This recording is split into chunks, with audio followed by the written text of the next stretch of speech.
du raisonnement d'Emmanuel Macron depuis quelque temps. Hein. C'est vrai qu'il était beaucoup plus proche d'Israël au début, du 7 octobre, et là, il s'est plus éloigné des positions israéliennes. Le raisonnement d'Emmanuel Macron est faux. C'est-à-dire que son raisonnement consiste à dire que oui, la barbarie du Hamas est condamnable et horrible, mais au bout du compte, sa source est une frustration qui peut être calmée par la création d'un État palestinien. Il a tort là-dessus, c'est faux. Il reprend littéralement la propagande soviétique des années 60 qui avait inventé ce soi-disant peuple palestinien dont personne n'avait entendu parler avant. C'est une création de la propagande soviétique.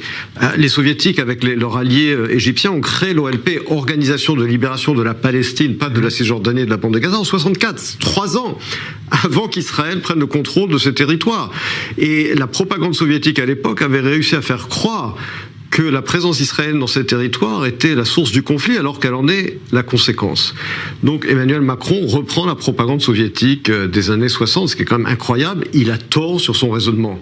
La source du conflit, ce n'est pas l'absence de ce soi-disant État palestinien fictif, alors même que le conflit existait avant 1967, c'est l'idéologie islamiste des frères musulmans qui veut éliminer le peuple juif et l'État d'Israël. Et par conséquent, il faut nier à cette idéologie ses capacités militaires, qui sont soutenues par l'Iran. La faute que fait Emmanuel Macron, c'est pas seulement dans son raisonnement, c'est qu'en appelant à donner un avantage tactique aux frères musulmans et à la République islamique d'Iran avant la victoire d'Israël, eh bien, il leur donne un avantage, alors qu'il faut d'abord gagner la guerre.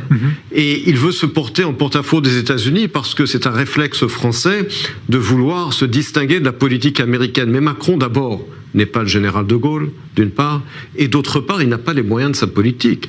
La France est une économie en faillite, surendettée, qui ne peut pas se mesurer à la puissance économique américaine, qui peut faire pression et qui fait pression sur la Jordanie et sur l'Égypte pour accepter que des Gazaouis se rendent dans leur territoire parce que la bande de Gaza est devenue invivable. Donc ils veulent se montrer en porte-à-faux, je dirais, des États-Unis, mais il n'a pas les moyens de sa politique. Et en ce qui concerne ce soi-disant sommet grotesque avec l'Arabie Saoudite, mais la France n'a pas du tout la capacité de fournir à l'Arabie Saoudite les garanties sécuritaires qu'elle exige et que seuls les États-Unis peuvent lui fournir.